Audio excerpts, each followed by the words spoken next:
دجال کے بارے میں بہت سارے حدیث ہیں، لیکن ایک حدیث میں ہمیں دجال کی ایگزیکٹ لوکیشن کے بارے میں بہت سارے ہنٹس دیے گئے ہیں، اور یہ حدیث ہم سب نے بار بار سنی ہوئی ہے کہ ایک دن بھری محفل میں رسول اللہ صلی اللہ علیہ وسلم کے پاس ایک عیسائی آیا اور اس نے اسلام قبول کر کے اپنا واقعہ سنایا کہ میں اور کچھ لوگ عرب سے مشرق کی طرف روانہ ہوئے، ہم ابھی راستے میں ہی تھے کہ اچانک سمندر کا موسم بدل گیا اور ہماری کشتی اپنے راستے سے بھٹک گئی۔ ایک مہینہ ادھر ادھر بھٹکنے کے بعد سمندر نے آخر کار ہماری کشتی کو ایک جزیرے کے پاس لا کھڑا کیا۔ بڑی کشتی ڈاک کر کے ہم چھوٹی کشتیوں کے ذریعے اس جزیرے پہ پہنچے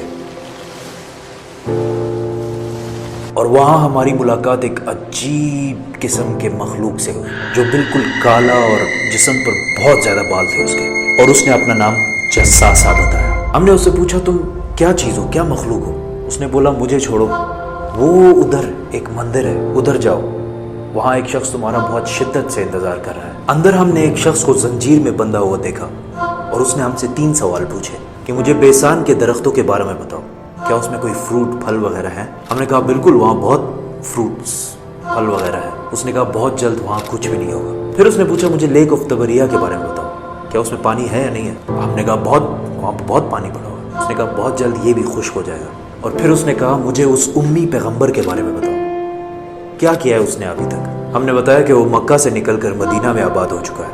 اس نے کہا کیا واقعی وہ یثرب مدینہ آ چکا ہے؟ یہ کہتے ہی اس نے کہا کہ اب میں بتاتا ہوں کہ میں کون ہوں۔ میں ہوں دجال، اور بہت جلد میں اپنی قید سے آزاد ہو جاؤں گا اور تمام علاقوں میں جاؤں گا سوائے مدینہ یعنی یثرب کے۔ رسول اللہ صلی اللہ علیہ وسلم نے تمام لوگوں کو مخاطب کر کے کہا اے لوگو، یہ ہے یثرب مدینہ۔ تمیم الداری جو کہہ رہا ہے مجھے اس میں سچائی نظر آ رہی ہے۔ یاد رکھو دجال شام کے سمندر میں ہے اور نہ یمن کے سمندر میں۔ اور اپنے ہاتھ سے مشرق کی طرف اشارہ کر کے کہا دجال مشرق میں ہے، دجال مشرق میں ہے، دجال مشرق میں ہے۔ اب سمپل سی بات ہے، ایز وی نو کہ مشرق کی طرف سفر کے بعد ان کی کشتی ایک جزیرے پہ رکی تھی۔ So let's just find out all the islands east of مدینہ۔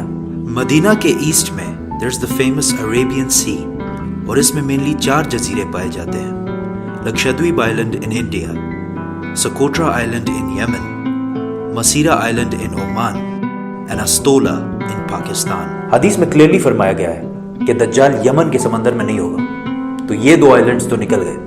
رسول اللہ صلی اللہ علیہ وسلم نے مدینہ میں جو مشرق کی طرف اشارہ کیا تھا، اگر اس سے ہم ایک سیدھی لائن کھینچیں تو وہ بالکل استولا آئلینڈ کے اوپر سے گزرتی ہے۔ اور جب جساسا نے ان کو اس جزیرے پہ ایک ٹیمپل مندر کی طرف بھیجا تھا، تو اس جزیرے پہ ایک مندر ٹیمپل کے کوئی ریمینز تو ہونے چاہیے۔ انڈیا کے اس آئلینڈ میں تو ایسا کچھ بھی نہیں ہے، لیکن پاکستان کے استولا آئلینڈ میں پتہ ہے کیا ہے؟ مندر۔ لیکن یہ تو 1450 سال پرانی کہانی ہے، مندر تو ابھی 40-50 سال پہلے بنا ہوگا۔ 2000 سال پرانا مندر، اور مندر بھی کس کا؟ کالی ماتا، ہندوؤں کی سب سے خطرناک اور خوفناک گاڈس، دیوی، جو دکھنے میں بہت خوفناک اور جس کے جسم پر بھی بہت زیادہ بال ہیں۔ کچھ یاد آیا؟ جساسا۔ ان صحابیوں نے جس عجیب سے مخلوق کی بات کی تھی وہ بالکل ہندوؤں کے اس بھگوان سے ملتا جلتا ہے۔ لیکن اگر آج آپ استولا آئلینڈ جائے تو آپ کو دجال نہیں ملے گا۔ وہ آزاد ہوا ہے یا نہیں یہ تو نہیں پتا، لیکن یہ جو جساسا ہے اس کو غور سے دیکھیں۔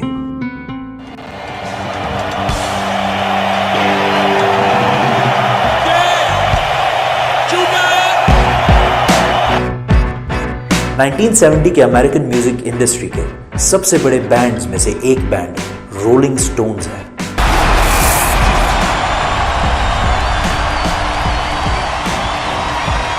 جس نے اپنا یہ لوگو ہندو گاڈس کالی ماتا سے انسپائر ہو کے بنایا، اور یہ لوگو پچھلے صدی کے سب سے مشہور لوگوز میں سے ایک ہے، اور رولنگ سٹونز بینڈ کو one of the greatest of all time مانا جاتا ہے۔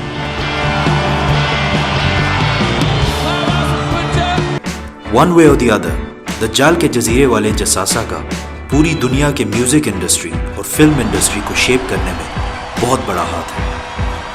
کوئنسیڈنس؟ اور maybe not.